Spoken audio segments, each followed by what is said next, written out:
पाकिस्तान को जम्मू सूबे की अहमियत पता थी। राजौरी और मीरपुर का जो कत्लेआम है, इसके आप टोटल फिगर लेंगे, कम से कम बहुत 40,000 लोग मारे गए। लोग लड़ते रहे, मरते रहे। तो ये जुल्म हुए जिसके बारे में कोई रिकॉर्ड नहीं, कोई तो ये सारा प्लान था ब्रिटिशर्स का। नमस्कार, ग्रेटर जम्मू वर्चुअल के सैनिक स्पीक प्रोग्राम में आपका स्वागत है। अब तक हमने आपको जितने भी एपिसोड दिखाए उसमें हमने जो मोटा मोटा हमने बात समझी है कि कश्मीर सूबे के बारे में काफ़ी कुछ लिखा गया है, बताया गया है, लेकिन जम्मू सूबे के बारे में जो एक अहम जो इसका एक पॉइंट है, जम्मू कश्मीर में एक अहम रोल जम्मू सूबे का भी रहा है, जहां पे पाकिस्तान की हमेशा से नज़र रही है, उसके बारे में कुछ खास ना बताया गया है ना लिखा गया है। लेकिन ये एक ऐसी किताब है अगेंस्ट ऑल ओड्स जिसमें जम्मू सूबे के बारे में बताया गया है, जम्मू से नौशेरा जो सेक्टर है उसके बारे में बताया गया है। उस पर हम जानकारी लेंगे। हमारे साथ कर्नल अजय रैना साहब मौजूद हैं जिन्होंने ये किताब लिखी है। सर, स्वागत है आपका ग्रेटर जम्मू वर्चुअल में। सर, ये बात वाज़ेह हो चुकी है कि कश्मीर सूबे के बारे में काफ़ी लोगों ने लिखा है, वहाँ कबाली हमले हुए, लेकिन जम्मू सूबा उसके बारे में ना ज़्यादा जानकारी है, ना ज़्यादा लोगों को पता है कि इस सूबे में किस तरह की गतिविधियाँ हुई 1947 से पहले और उसके बाद, उसके बारे में हमें बताएं। जी, कश्मीर सेंट्रिसिटी एक फिनोमिना है जो एग्जिस्ट करता है, लेकिन अगर आप फैक्ट्स पे जाएंगे, जैसे मैंने आपको पहले एपिसोड में बताया था कि मैंने जो लिखा है मैंने जजमेंट के बिना लिखा है। जो हुआ कैसे हुआ, बाकी रीडर्स की मर्जी है उसको कैसे देखते हैं। जब आप पाकिस्तान की जो कबायली जिसको कहते हैं, जिसमें अबाउट सच है 80% कबायली थे, 20% उनके अपने आर्मी के ऑफिसर्स सर्विंग जैसे जवान थे और कुछ रिटायर्ड एक्स सर्विसमैन भी थे।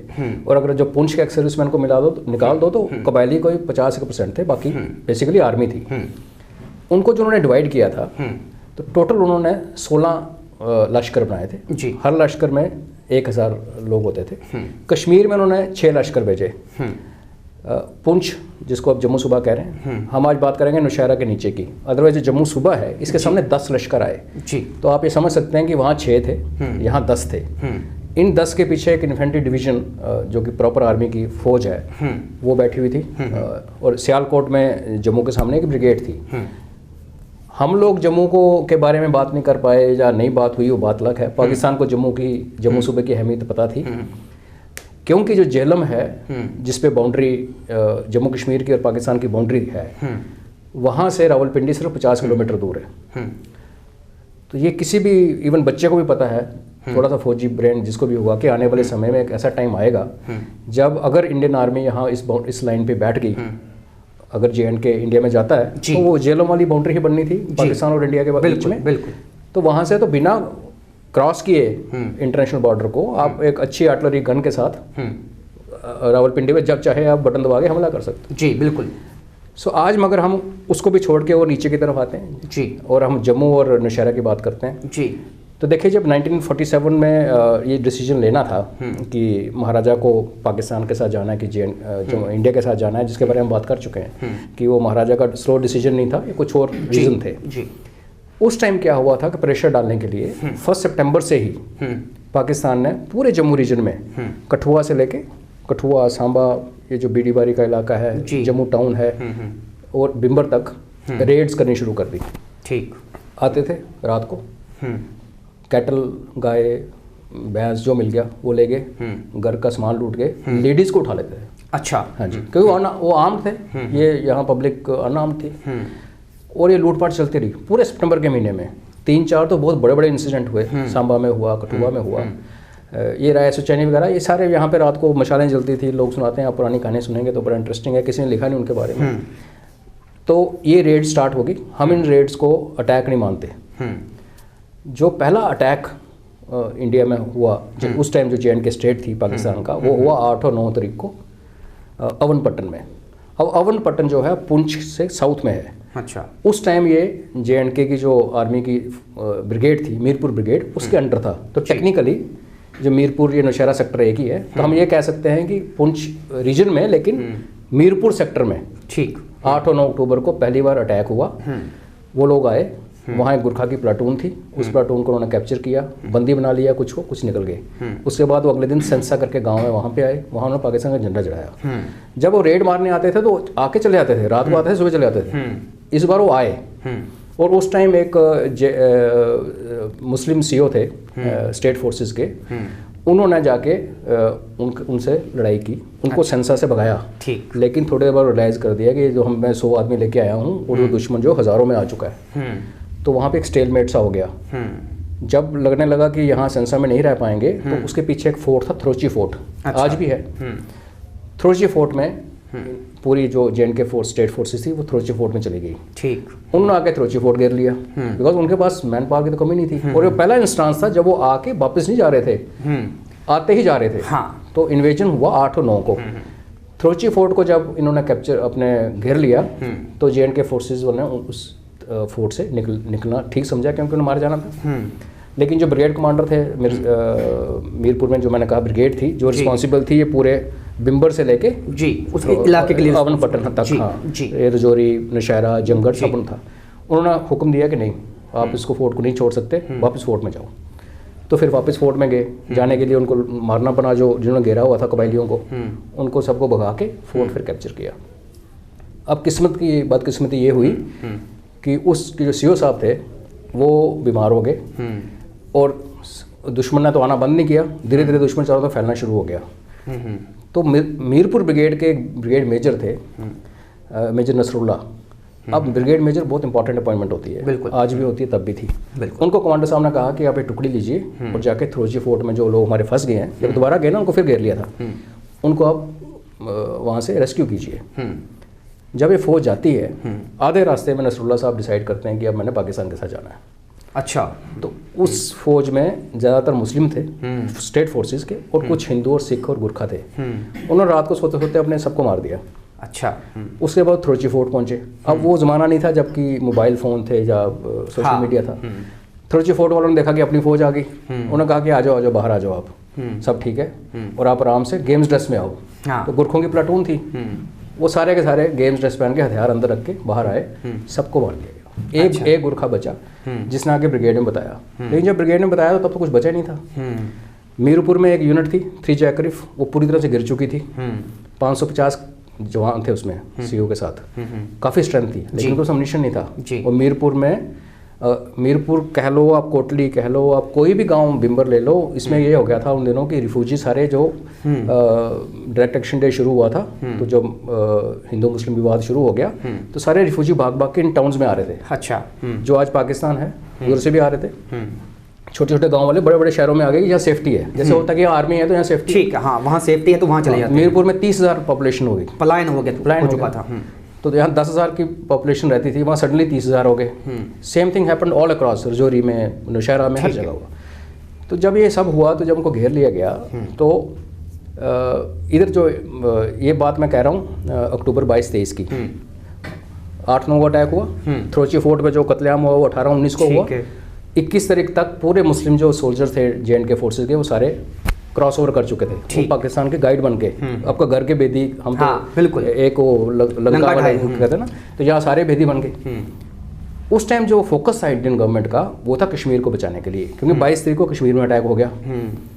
नवंबर 13 तक किसी ने इस एरिया की सुध नहीं ली। अच्छा।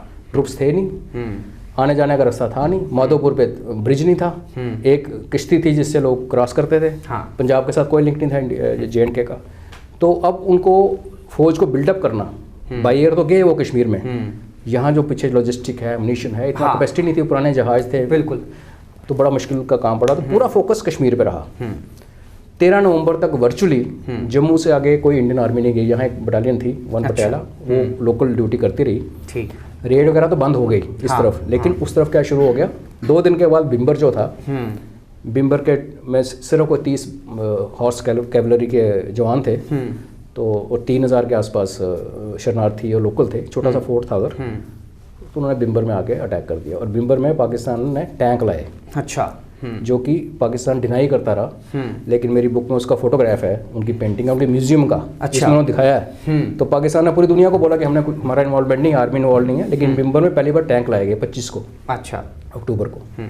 फिर उन्होंने आगे रजौरी को कत्लेआम शुरू हुआ, रजौरी का 10 से लेके 11, 12, 13, वही नसरुल्ला साहब जो थे मेजर साहब, वही सबको लेके रजौरी आया। अच्छा। वहाँ मुस्लिम मेजॉरिटी में थे, लेकिन मुस्लिम हिंदुओं की बनती बड़ी थी। उन्होंने बड़ी कोशिश की बचाने की।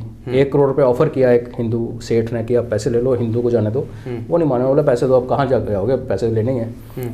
तो वहाँ उन्होंने 3 दिन में, कोई कहता है 17,000, कोई कहता है 30,000, कोई 10,000 से ऊपर लोगों को खड़े करके गले काटे। लेडीज़ को उठा के ले गए जी।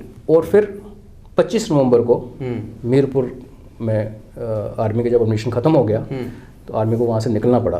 अब उसके 2 स्टोरीज हैं। मीरपुर के लोगों के दिल में बहुत रंजिश है। वो कहते हैं कि हमें आर्मी ने डिच मारा। JNK की आर्मी जो थी, आर्मी के पास लड़ने का ऑपरेशन, आर्मी तब तक है ना जब तक आप बस हथियार लड़ सकते हो। और वहाँ भी वो टैंक लेके आया था, बिम्बर वाली ही सेम यूनिट टैंक लेके आई थी मीरपुर में। तो मैसेज दिया गया चलो चलो चलो निकलो। अब 30,000 लोग हैं, उसमें 3,000 के ऐसे थे जो चल ही नहीं सकते थे। अच्छा। बुजुर्ग थे, बीमार थे। तो उन्होंने तो उधर सुसाइड ही कर लिया ज़्यादातर। लेडीज़ ने जहर खाया जितना खा सकी। आधे टाउन में तो मैसेज नहीं पहुंच सका कि आर्मी निकल रही है, आप भी आओ। तो वो बेचारे सारे वहीं फंस गए। और ये आर्मी 500 जवान, अम्यूनिशन है नहीं, और 15,000 रिफ्यूजी लेके वहाँ से चले। 2 दिन के बाद वो जंगल पहुंचे। लेकिन जो बाकी बच गए उधर, जो निकल नहीं पाए, उनमें लेडीज़ और बच्चों को उठा के सबको इकट्ठा करके वो ले गए अली बेग गुरुद्वारे में। अली बेग गुरुद्वारे का जो उसको, गुरुद्वारा तो धार्मिक जगह है, उसका तो बना दिया कंसंट्रेशन कैंप। अच्छा। रास्ते में उनको जिनका मन करता था जिस भी मेल को बोला गोली मार दो, ऐसे ही शर्त लगा के निशाना लगाना, मारते गए। तो 12-13 हज़ार बच्चे और लेडीज़ वहाँ पहुँची। लेडीज़ को पेशावर में बेचा गया बाद में। और वही इब्राहिम खान जिसने आज़ाद कश्मीर गवर्नमेंट बनाई थी, जब वो उस गुरुद्वारे में आया तो कहते हैं ना, एक आप जितने भी अच्छे बुरे हो झटका लगता है, उसको झटका लग गया था। बिल्कुल। तो उसके बाद फिर रेड क्रॉस को लाया गया। और जो बेचारे बचे हुए थे कुछ लोग, वो सर्वाइव, आज भी जिंदा हैं, मीरपुर के बुजुर्ग जी। तो ये सब कुछ होता रहा। इंडियन आर्मी वहाँ नहीं थी। समझ लीजिए आप 13 नवंबर को उरी कैप्चर किया इंडियन आर्मी ने, उरी से भगा दिया उनको। उसके बाद फिर अटेंशन JNK में, जम्मू की तरफ आई। तो सितंबर, अक्टूबर और नवंबर का आधा 2.5 महीने स्टेट फोर्सेस लड़ती रही, लोग लड़ते रहे, मरते रहे। तो ये जुल्म हुए जिसके बारे में कोई रिकॉर्ड नहीं, कोई किसी ने किताब नहीं। सर, जो आपने बातें बताई काफ़ी रोंगटे खड़े कर देती हैं ये बातें, लेकिन इसके साथ साथ सर कुछ ऐसे इवेंट्स भी हुए जो खासकर मीरपुर कोटली में हुए, वहाँ मैस्कर्स बहुत ज़्यादा हुए। उन मैस्कर्स के बारे में बताएं हमें। जैसे मैंने आपको बताया, मीरपुर एक बहुत ज़्यादा प्रॉस्परस टाउन था, काफ़ी अमीर लोग थे।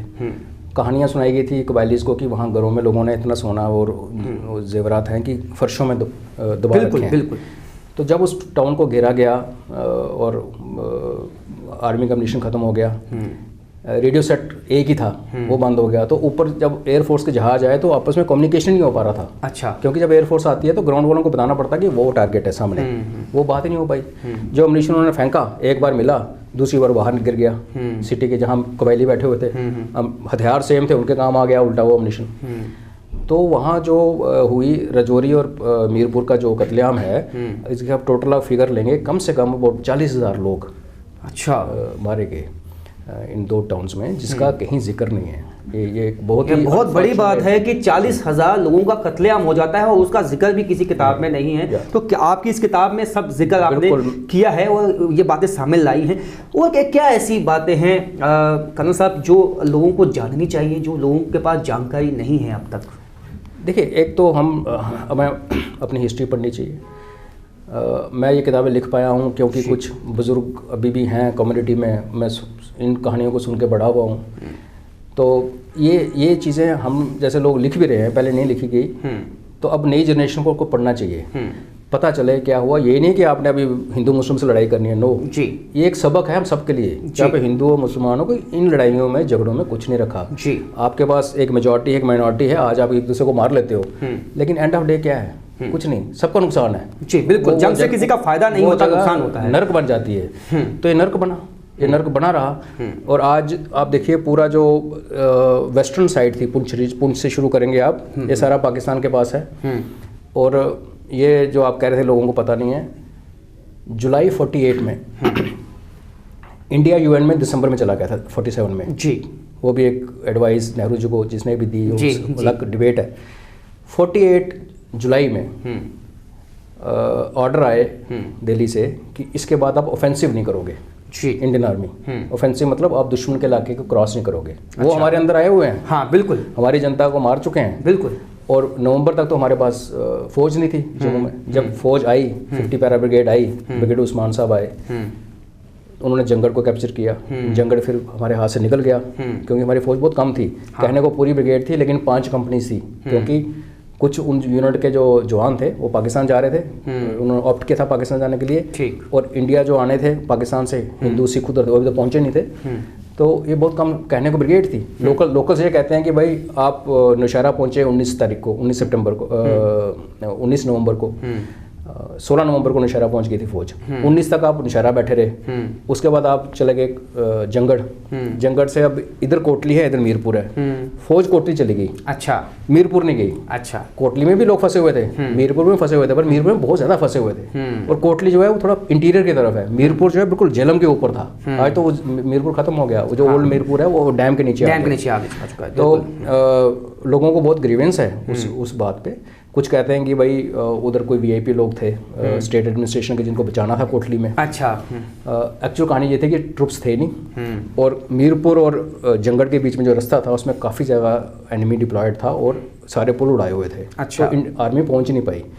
2 दिन अगर पहले पहुंच जाती, जो 16 से 19 नवंबर तक इंडियन आर्मी बैठी रही नौशहरा में, बैठी रही, मतलब वेट करते रहे कि पीछे से ट्रुप्स आए। वहाँ तो एक ही कंपनी पहुंची हुई थी। अगर वो 3 दिन का गैप ना होता तो फिर मीरपुर बचाना था। तो ये इतना मैसेकर हमारा होता। तो ये तो कहीं ना कहीं सर जो आपने बातें बताई उससे ये निकल के आता है कि कहीं ना कहीं जो उस वक्त पॉलिटिकल विल, उसकी बात निकल के आती है कि वो जो डिसीजन मेकिंग थी, जिसे हम कहेंगे मौके पे जो निर्णय लेने होते हैं, वो कहीं ना कहीं कमी थी उस वक्त, बहुत ज़्यादा कमी थी। और उसका रीज़न ये था कि इंडिया एक नया स्टेट था।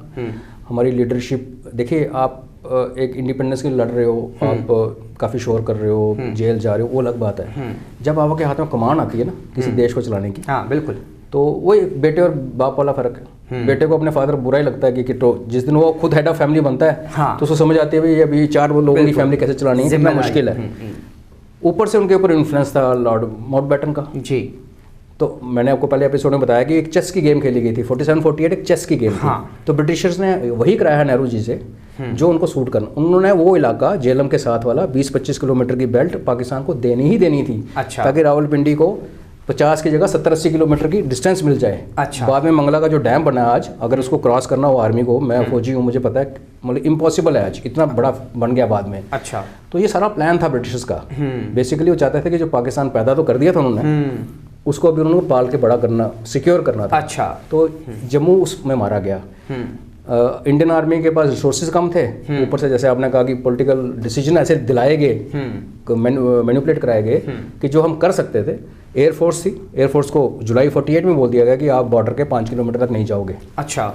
तो आप इमेजिन करिए, आपका अपना इलाका है, उसमें दुश्मन घुसा हुआ है। हाँ। पार जाना तो छोड़ो, यहाँ से तो कर सकते हो ना। बिल्कुल बिल्कुल, आपने सही कहा। तो वो भी रोक लिया। अब उसकी किसको लोग ब्लेम करें ना करें, ये तो मैं वही कहता हूँ, मैंने वो लिखा जो हुआ। हाँ।